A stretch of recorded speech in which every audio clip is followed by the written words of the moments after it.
Oi pessoal, tudo bom? Eu sou a Renata, sou nutricionista e hoje, Semana da Mulher, claro que a gente vai ter um vídeo muito especial falando desse tema. Então, se você quer saber se existe alguma especificidade ou alguma peculiaridade envolvendo mulher e emagrecimento, fique com a gente.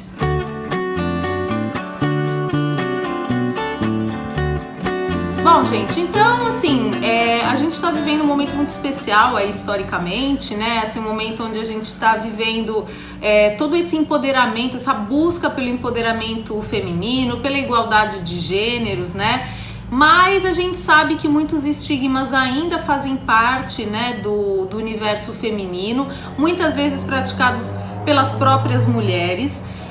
E no campo do emagrecimento e da saúde não poderia ser diferente, né? Existem muitas coisas que são colocadas na cabeça da gente, são incutidas lá, ideias muitas vezes que não são verdadeiras e que muitas vezes acabam se tornando crenças limitantes para o nosso processo aí de autoconhecimento, de qualidade de vida e da busca aí pela sua melhor versão, tá?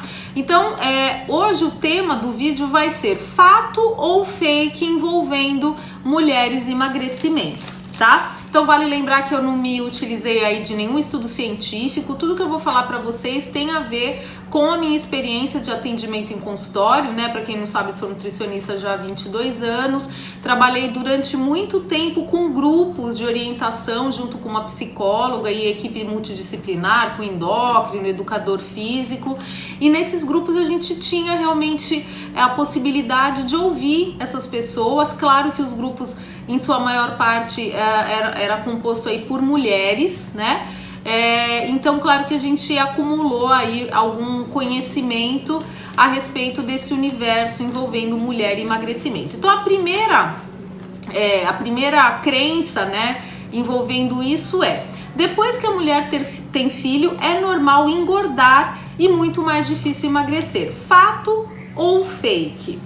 Fake, tá? Muito mais do que a idade, a gente consegue observar, né, no contato com esses grupos de mulheres, que existe depois da maternidade um grande conflito interior entre aquela mulher robusta, provedora, protetora, né? A gente tem muito essa imagem, né, daquela avó, daquela matrona, daquela mulher que dá conta de tudo, com a mulher empoderada, profissional, né, que tem uma carreira. Então esse conflito muitas vezes ele se traduz nesse peso, né, aquele peso que muitas vezes é como se a mulher não tivesse opção e ela acaba ficando com aquele peso. Então, muito mais do que uma questão da idade ou de eu tenho 1, 2, 3 filhos, é realmente esse papel que não fica muito claro, né? A gente tem a tendência a imaginar que ser uma mãe provedora, uma mãe cuidadora, muitas vezes tem a ver realmente com dar conta com o tamanho corporal e com o peso dessas pessoas,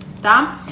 Então, muitas vezes esse ciclo de recompensa em relação à insatisfação com a falta de tempo, né, para se cuidar, para ter um lazer, né, esse acúmulo de atividades, muitas vezes a única recompensa acaba sendo a comida também. Então, além dessa questão conceitual, também tem a questão da recompensa.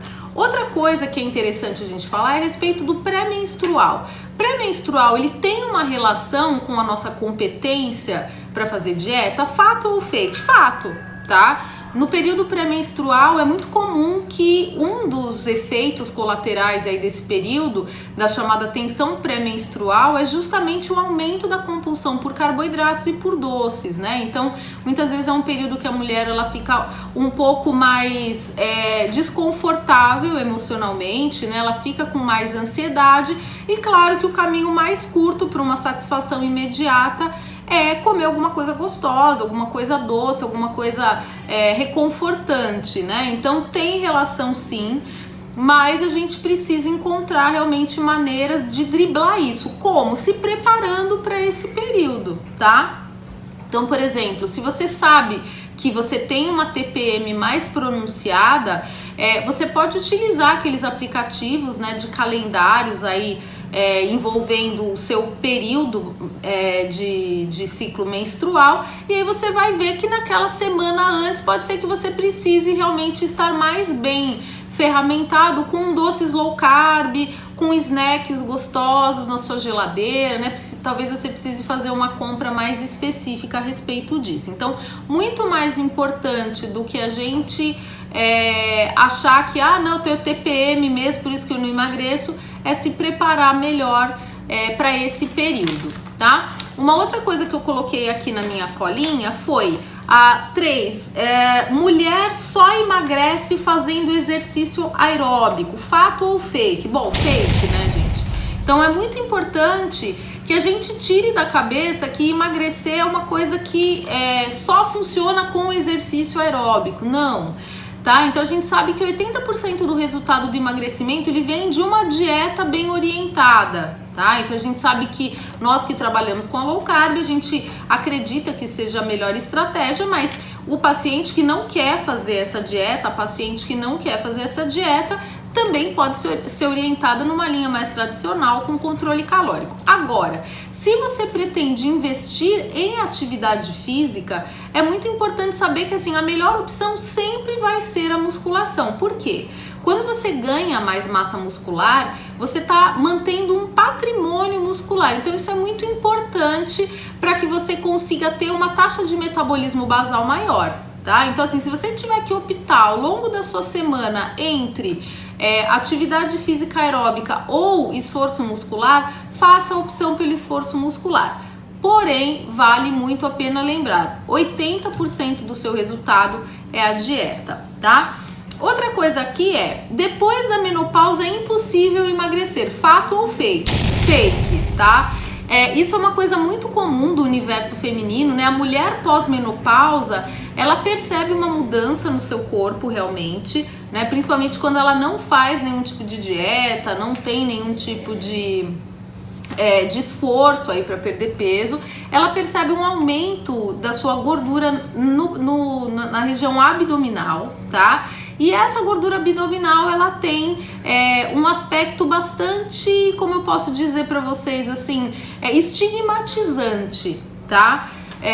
Mas a boa notícia é que, como isso tem muito a ver com uma redução na sensibilidade à insulina da mulher, muitas vezes, ao contrário do que o pessoal imagina, na menopausa, às vezes é até mais fácil de emagrecer, principalmente com uma estratégia low carb, porque essa estratégia ela realmente vai diminuir a resistência insulínica, vai aumentar a sensibilidade à insulina e vai ajudar o seu corpo a captar gordura. Então, às vezes, os resultados da mulher pós-menopausa numa dieta low carb, eles são até mais visíveis do que numa dieta tradicional. Então, eu acho que é muito importante a gente tirar isso da cabeça, que mulher pós-menopausa não emagrece. Errado, tem um monte de gente que eu acompanho no consultório com resultados incríveis, tá?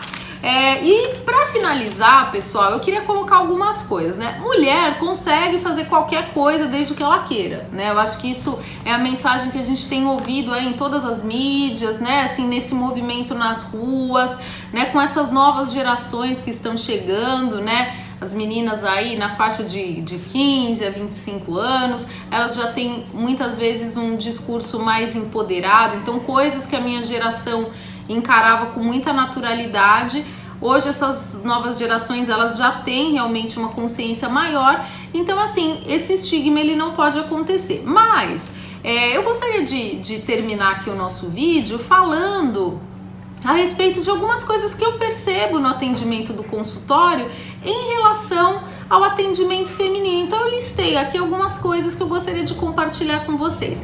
Primeira coisa, mulher, gente, precisa ter empatia com o profissional, né?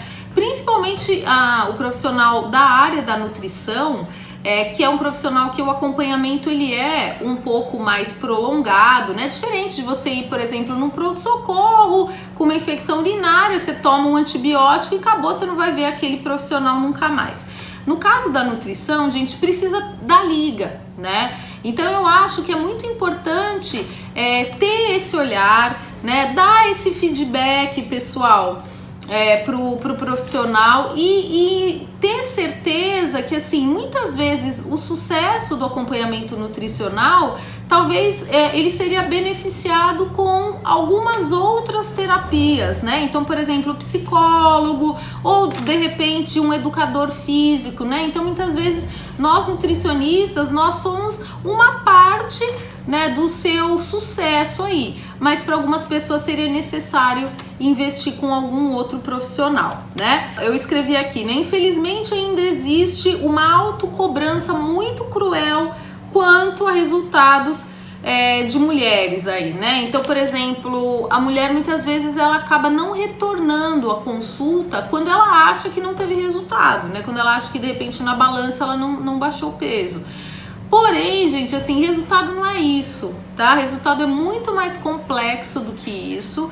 Resultado é você aderir a uma mudança de comportamento. O peso, ele é uma coisa, assim, consequência, tá? Então, assim, por favor, deem pra gente a chance de continuar dando opções para vocês, né? Trazendo sugestões, ideias, porque muitas vezes com a insistência o resultado vem. Aqui, ó, entre nutri e paciente, depois de um tempo os papéis podem deixar de ficar bem estabelecidos. Isso é uma coisa que acontece com bastante frequência, tá, pessoal? Então, de repente, acaba virando uma amizade lá, né? Aquele retorno acaba virando um bate-papo de amigos. E o objetivo não é esse, né? A gente sabe que muitas vezes o retorno ele serve pra gente ter realmente um olhar a respeito dos erros que o paciente está tendo, do momento de vida que ele está, né? Então é aquele momento da gente sugerir algum tipo de receita de preparação, sugerir algum tipo de profissional para ajudar com uma marmita ou com uma sobremesa para essa pessoa levar num final de semana, mandar esse paciente ou essa paciente, nesse caso, né, das mulheres, para fazer um exame mais específico, por exemplo, uma calorimetria indireta, né, que é um exame que mede a nossa taxa metabólica basal. Enfim, assim, claro que é muito tentador e sedutor, né, que essa dupla aí acabe virando tipo uma amizade, mas isso não é muito produtivo, então precisa ter esse olhar, tá bom, pessoal?